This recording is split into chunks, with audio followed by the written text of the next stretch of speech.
Step one, wake up early, gonna rise with the sun. Step Sa may area namin, medyo maglalakad ka lang ng konso. May dadagdag lang pala ako doon sa DIY na naging mga co-price. Everybody just do your So, thing. hindi na kasi ulan. Magandang sana babalik na tayo sa hotel. Na taxi, may taxi. Today's gonna be a good day. Wake up. Today's gonna be a good day. Wake up. Today's gonna be a good day. Wake up. Today's gonna be a good day. Wake up. Today's gonna be a good day. Wake up. Today's gonna be a good day.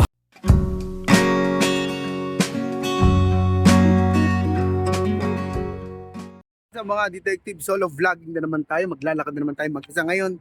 This time dito naman tayo sa Jeju.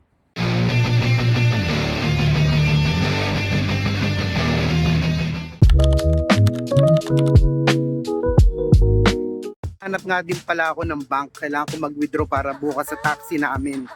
So, wala ko napansin na bangko dito sa area namin. Siguro, search ko muna sa internet. Babalikan ko kayo. Yun. Para may nakita ako. Ayun. Panic bank daw. Nakita ko sa internet. So wait lang. Ito pala yung community dito sa gilid. Oh. Pero anyways. Yeah. Tingnan natin ito. Dito sa may Central Hotel. Meron na yung, ano kaya yan? Bangko. May ATM kaya? Check ko. Ayun o. Meron kayang ATM. Money exchange lang. Dahil wala naman tayong cash. Meron yata ATM sa mga convenience store. Oh, fuck, wala. Teka lang. Talaga tayo pinalakad ni Google Maps sa madilim. Pero syempre zero crime naman daw dito. No crime pala. So, hindi naman tayo maaano siguro dito. Okay lang yan. Kahit solo tayo. Lagi mo. Ano ba ngayon? 1 degrees. Pero pag-check ko negative kanina eh. And mukha nga negative. Kasi, sana mag-snow. May snow forecast. 30% chance of rain, of snow daw ngayon. So sana mag-snowfall. And maambon-ambon ngayon. Inis naman. Kita ng ATM. Hindi ka tulad sa Pilipinas. Pag nasa may city center ka, marami ka makikita ng ATM.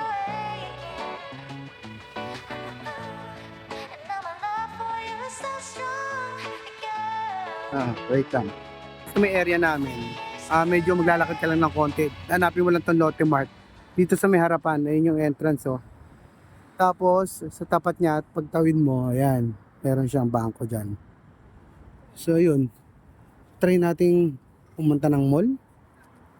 Doon ang tawiran. Try natin. Mag-mall dito. Mag-isa lang naman tayo eh. Dito tayo sa Lotte Mart. Yung mga meron dito. Toys R Us, Muji. Hindi ko na alam kung ano yung basa ng iba. So anyway, maghanap tayo dito.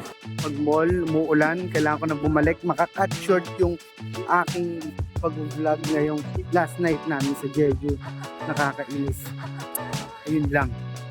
So, habang naglalakad tayo, mag-isip ako ng mga hindi ko nasabi ng mga nakaraang vlogs.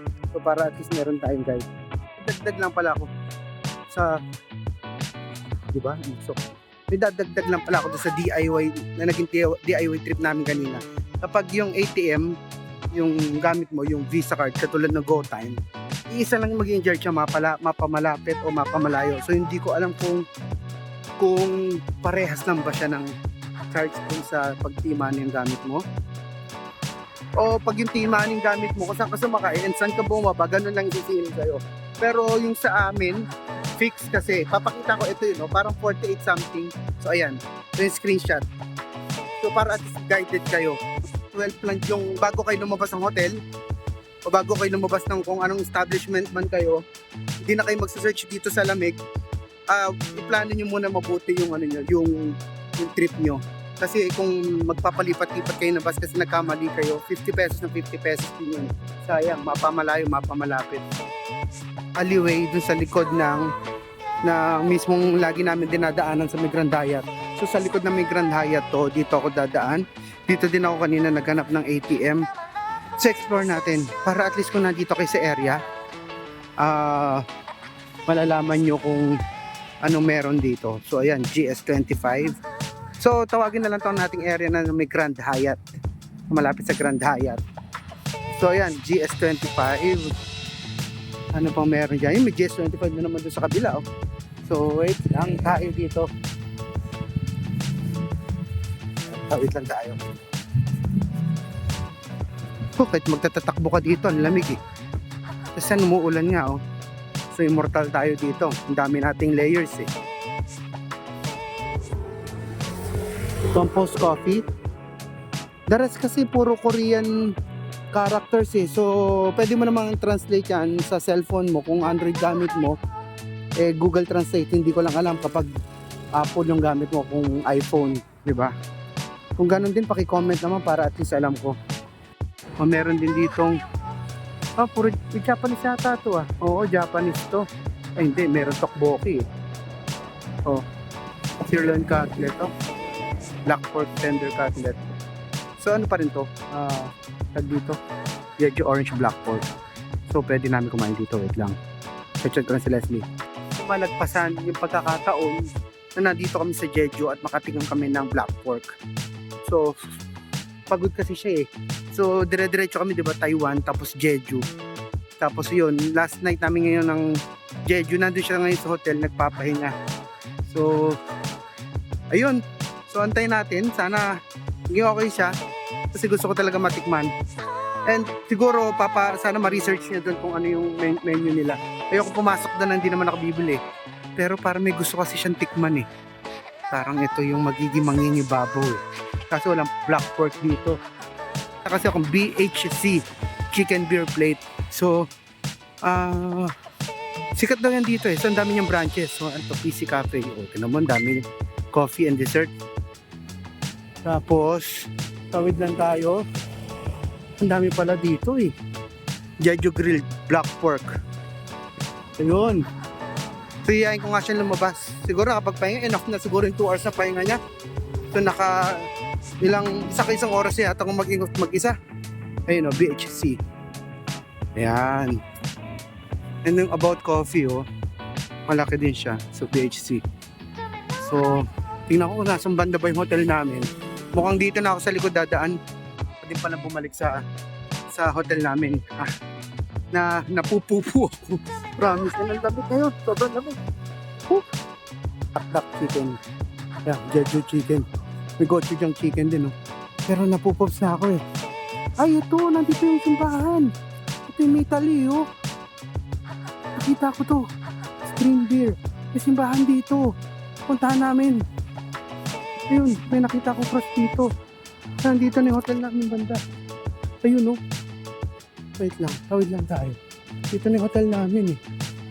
Madilim, pero okay lang yan. Ayun, may simbahan doon, ang dilim na. So dito tayo.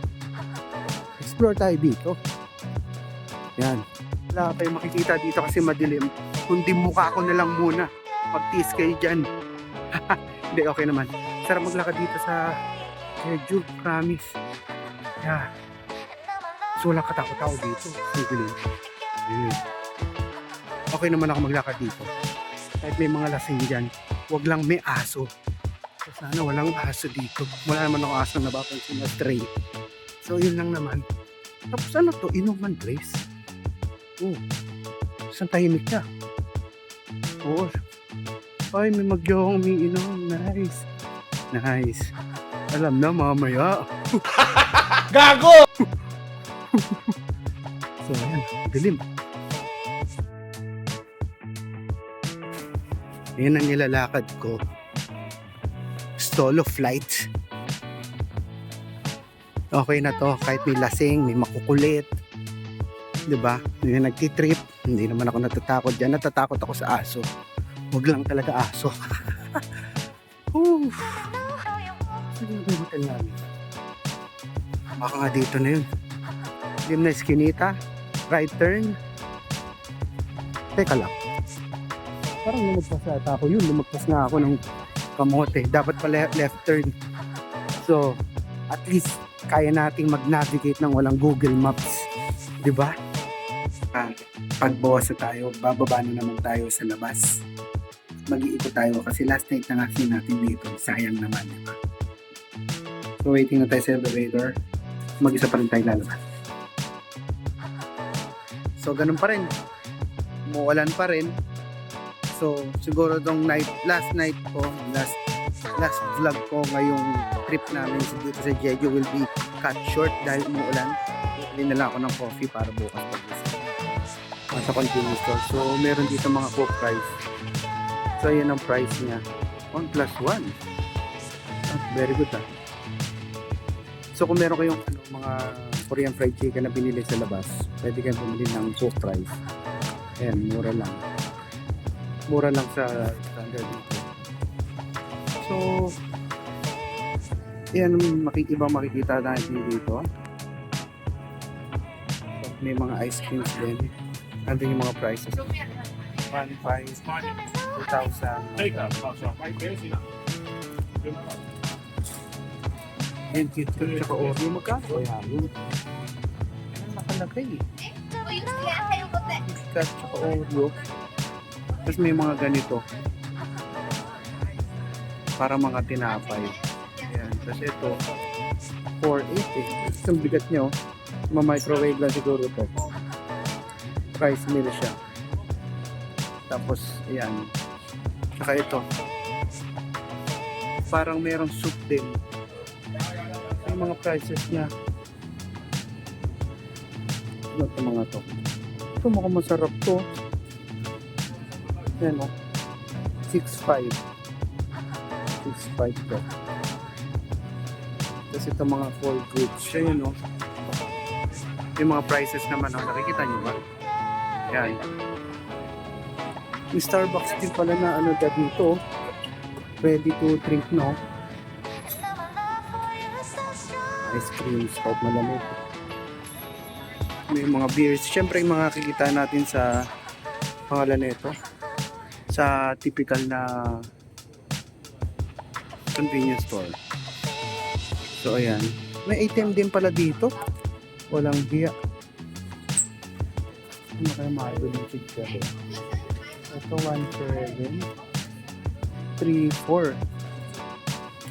Marami ba to? 3.4. Bumili ng chicharia sa Sweet Farm. 3.4. May matcha latte. Siguro sa atin, bibili ako nito para dun sa taas. At may mga ready to ano na, to timpla na mga coffee pala yan. Ice choco. Ay, hot choco pala. So dito tayo syempre. Ulitin natin. So magbibig tayo iced black coffee.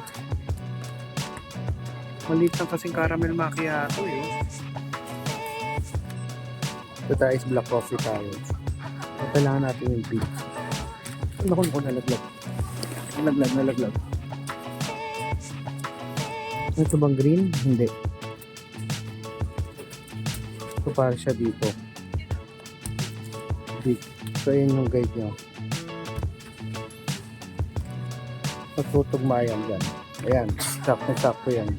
Papakita ko sa inyo mamaya. Fresh fruits dito. May hangover technology talaga sila eh. Ayan eh. Hangover siguro yan. KitKat. Pero yung mga kasing ulan. Maganda sa Nice to See You compared sa GS25 and 7-Eleven, nag-offer sila ng plastics. Doon sa iba wala. Kahit may 7-Eleven tsaka GS25 mo malapit eh, hindi tayo umorder doon. Hindi tayo doon bumili. Babalik na tayo sa hotel. And wala na tayong ibang mapipili dito. Kasi nga, umuulan, nakakainis. Ay naku. Gusto ko pa mag-ikot eh. Sana snow na lang. Para medyo paangas pa, di ba? Wala. Kaya natin bumalik. Babalik ka rin. At hindi, babalik na tayo talaga ng Jeju. At sana hindi na umuulan nun. At sana snow na lang yung ma-experience natin. So, meron pa namang ilang oras bago matulog. Kung mag-snowfall, eh, bababa tayo definitely. So, pero kung hindi, ito na yung last activity natin dito sa Jeju ngayong gabi. Panik natin ang hotel.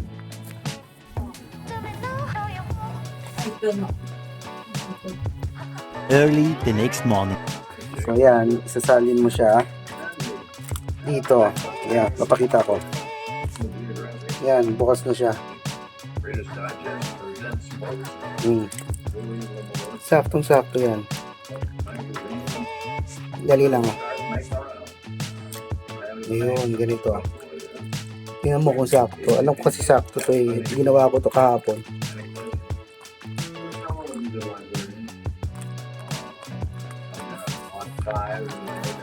Ayun. Diba? Saktong-sakto siya. Tapos, yun ito ginagawa ko dito. Meron pa natira. Squeeze it to that last drop. Farewell, Jeju. Pabalik kami. Sobrang bitin, sobrang na-enjoy namin. Ikaw. Yes, so, tatawag lang kami ng taxi. Ang lamig, grabe. Na taxi, ayun, may taxi.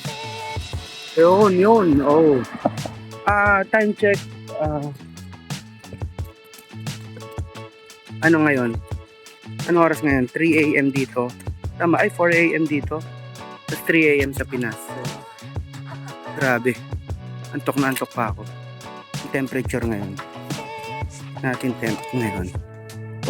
Patay pa dahil hindi pa operational yung bus. Alas 6 pa. Pero bukas yung ilaw ng ng bus stop. Galing. Tapos ang dami pang buhay pa naman ng Jeju ng ganitong oras. Kasi yun may mga convenience store. Tapos meron ditong mga nakatambay na parang mga tourist din na may naantay yata sila. Nag-antay sila ng Uber. Ayan, may taxi. Airport. Ito yung flight way. So you can start. So going to the airport. Natin.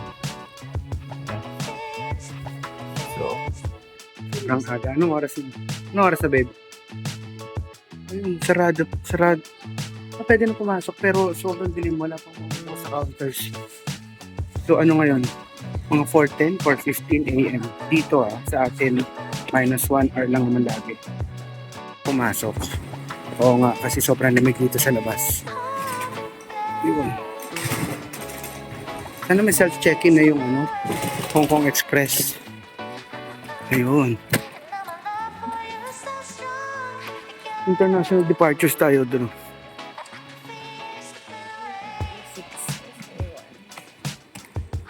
A1 to A6. Tingnan natin kung meron ng international departures. Ayun, meron nga dito ang T-way na self-check-in. Pero sa tingin ko hindi yata Hong Kong Express dahil lalagyan nila ng tag. Bawal dito. Siyempre naman kahit naman siguro anong airlines, diba? Tsaka anong airport, bawal. Sa mga power banks. Yun. Yan pala English. Yan. Ito yung installation. Carry on procedures. Yeah. Okay. 5:50 pa pala yung opening. 2 hours pa. Tapos 2.5 hours before flight departure. Aga pa. Tingnan natin yung boss ng convenience store. So 4 pa lang ngayon. Past 4 pa lang. So mag-antay pa kami ng another almost 2 hours yung antay namin. So pati yung nice to see dito sarado. Pati convenience store sarado. Yeah. Ayun. Meron water refilling. Nasa ng phone. Tingnan ko siya na ilaw. Yeah, ayan. Maraming mukhang puro ko. Para-paras kami ng flight. Antok na antok po ako. Yeah. Ito may mata kita kay bags, Yeah. North Face Transport. Yeah. Sila kasi sa online check-in sila pumili. So ngayon naglilipatan na sila dito. Sa A1 to A6 daw yung counter. Kami sa counter, yan pila yan sa immigration, sa e-gate. Kasi 5:50 pa nga yung bukas. So, sa tingin ko, hindi mo kailangan sobrang aga dito kasi mabilis ang daming immigration dahil e-gates lang naman. Kapala kapag connecting flight ka, pag hindi kasi direct flight yung hindi kasi direct flight yung galing Jeju to Manila, so HK Express. So, yun, Jeju to Hong Kong and Hong Kong to Manila. Binigay na nila. So, ayan. Ito. Wala na makainan bukod dito kay Paris Baguette. Siyempre, maaga yung flight namin. So, tawag dito, sarado pa yung mga nasa labas. So, dahil kailangan pa naman uminom ng Berocca kasi nanghihina na ako. Pero ang ganda ng airport nila dito, ang luwag. Tapos dito ka magpapa-tax refund pag meron kang mga resibo na kailangan magpa-tax refund. So, wari sa mga detective, uwi na nga pala kami ng Pilipinas. Dito, galing dito sa Jeju Island. And walang direct flight from Jeju to Manila or some parts pa ng Pilipinasan. Pero, pwedeng connecting flight through HK Express. And sobrang tail end na kasi ng namin to ng vacation namin. So galing kami ng Taiwan. Kasi ngayon natin sa Jeju. So wala talagang pahinga. Dire-diretso. Tapos ang pinakamahaba namin tulog is 5 hours yata. 5 or 6 hours. So ngayon may epekto yung pagod talaga. As in, antok, pagod. Tapos connecting flight nga pala siya. So meron ilang hours kami sa Hong Kong. And pwede kami lumabas kasi mahaba-haba naman kahit paano. May oras para makalabas kami at makapagala sa Hong Kong. Pero yung estado ng katawan namin tsaka energy namin, yung baterya namin, hindi ko alam. Malalaman natin paglapag natin sa Hong Kong. At kung masusundan sa vlog na ito na may Hong Kong, ibig sabihin, natuloy kami. Pero anyways, tuturuan ko kayo ng mas madaling way. Ang tag dito yung budget friendly way na pagpunta dito. So, isang option is mag Hong Kong kayo. Round trip ticket kayo ng Cebu Pac. Siyempre, kunyari 7 days kayo magbabakasyon, at least 2 days kayo dun sa Hong Kong. Kasi dun tapos magbubook kayo ng Hong Kong Express, round trip from Hong Kong to Jeju. Technically, makapagbakasyon kayo sa dalawang lugar. And mas mura yun. Shit, wala talaga. Gumana ka. So, syempre, pangalawang beses na namin sa Hong Kong Express, HK Express. And talagang sobrang strict nila sa 7 kilograms. So, dapat yung hand carry luggage mo. So, tinitimbang talaga nila. Tapos lalagyan nila ng mga tags. Ito yung tag. Tags na sinasabi ko. Under the seat in front of you. Pag yung ganito kaliit. Tapos kapag luggage and cabin owner. Ayan. 更衣上面附有哨子同燈。If needed, our crew will provide life jackets.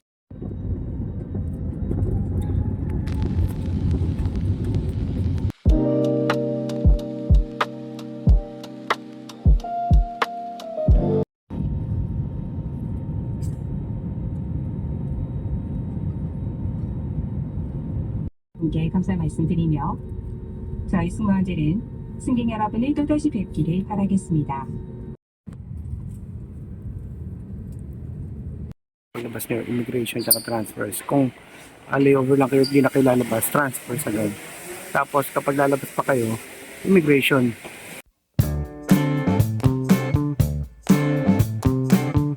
Wala pa kami dapat dito sa Hong Kong pero hindi na kaya ng energies namin, promise. And hirap ako matulog dun sa upuan ng HK Express. Kaya medyo mahirap yun kapag mahaba yung flight mo. Tapos ganong klaseng setup ng upuan. Talagang hanggang nasakit ng buong katawan ko. So dito na lang siguro kami kakain. Medyo pagod na rin talaga. And baka, diba, para wala na rin problema, transfer na agad tayo. Kung mag-i-immigration ka, diretso ka, oy, familiar. Video kanina eh. So syempre dapat alam mo yung gates mo. So ayan, ano ba yung gate namin? May ba ang gate natin? Wala pa? Okay. So wala nga pa pala kaming gate. So dito muna kami. Kasi magte-train pa kasi doon sa ibang gates eh. So tingin-tingin muna kami dito. Ayun na namin na ba? Sobrang grabe yung pagod ngayon. Kami mag-stay and kakain and baka merong massage dito. Breko. Yan. Pwedeng makatulog. Sobrang pagod na. Kailangan na namin ito. Sana dito lang din banda yung gate ng Hong Kong Express namin na papuntang Manila.